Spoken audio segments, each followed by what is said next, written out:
अभिजीत जी, एक जेन्युइन सवाल है। आप बार-बार कहते हैं ना कॉमन सेंस नहीं है। तो हमारे एजुकेशन मिनिस्टर धर्मेंद्र प्रधान जी, जो अभी भी एजुकेशन मिनिस्टर है, तो क्या आपको सच में लगता है कि वो जानबूझ के नीट का पेपर लीक करवा देंगे और पूरे देश के सामने विलन बन जाएँगे? आपको सच में लगता है ऐसा? किसी सिस्टम में अगर कोई पेपर लीक होता है, तो क्या ज़रूरी है कि उसमें मिनिस्टर का ही हाथ हो? आप लोगों को क्यों लगता है आप दूसरों को बोल रहे हैं कॉमन सेंस नहीं है? आपके पास कौन-सा कॉमन सेंस है? अगर किसी सिस्टम में पेपर लीक होता है, जैसे कि अभी नीट का पेपर लीक हुआ, इसका मतलब हमेशा यही है कि मिनिस्टर ने ही पेपर लीक कराया होगा। ज़रूरी है इस बात का? इस बात का कोई सबूत है आपके पास या आप इसको असम्पशन में बता रहे हैं? मेरा मेरा एक सवाल है आप लोगों से, नीट जैसा पेपर सिर्फ एक मिनिस्टर ही कंडक्ट नहीं, इसमें NTA, state administration, district administration, police, exam centres और हजारों अधिकारी और कर्मचारी शामिल होते हैं।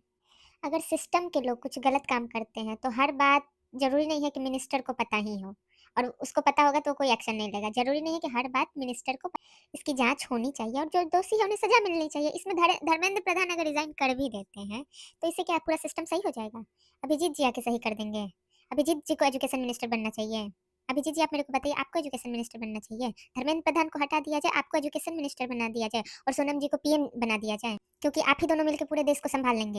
इस पूरे सिस्टम में आप लोगों को एप्रिसिएशन करके कुछ नहीं दिखा। नीट का पेपर लीक हुआ, 1 महीने में वापस से हमारे धर्मेंद्र प्रधान जी और हमारे प्रधानमंत्री जी मिलके मीटिंग करके जो भी करके वापस से नीट का पेपर 1 महीने में पूरे देश में कंडक्ट कराना छोटी-मोटी बात तो है नहीं। इस चीज़ का एप्रिसिएशन नहीं हुआ। लेकिन ये ज़रूर हुआ कि नीट का पेपर लीक हो जाए। कोई इतनी मेहनत करके जानबूझ के पेपर लीक करेगा क्या? इतना तो कॉमन सेंस आप लोगों के पास भी होना चाहिए जो ये वीडियो देख रहे हैं। लेकिन एक बात का एप्रिसिएशन होना चाहिए।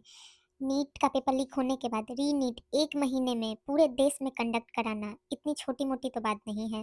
लाखों स्टूडेंट के लिए री-नीट का एग्ज़ाम कराना एक बहुत बड़ा एडमिनिस्ट्रेटिव का, इसमें कई एजेंसी और सरकार के प्रयासों का योगदान भी था। इसलिए अगर गलतियों पर सवाल उठते हैं तो जो सुधार हुआ उसका ज़िक्र भी तो होना चाहिए इन सब चीज़ों में, तो वो तो कहीं नहीं है। सिर्फ़ आलोचना करने से कुछ नहीं होता, अच्छे काम की सराहना भी होनी चाहिए और यहाँ पे हंगर स्ट्राइक ये सब करने का मुद्दा ही नहीं है। हाँ, मैं ये नहीं कह रही कि सारा सिस्टम सही है। लेकिन आप सिस्टम सही करने की डिमांड करो। इसमें धर्मेंद्र प्रधान जी को रिज़ाइन करने का क्या कनेक्शन है?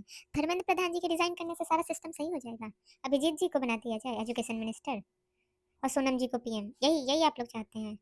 इसमें हंगर स्ट्राइक करने का क्या कॉन्सेप्ट है? डिमांड डिमांड करना है तो अच्छी चीज़ों के लिए करो, यहाँ पे डिमांड ही गलत है। धर्मेंद्र प्रधान का रिज़ाइन करने से सिस्टम का सही होने का कोई कनेक्शन नहीं है।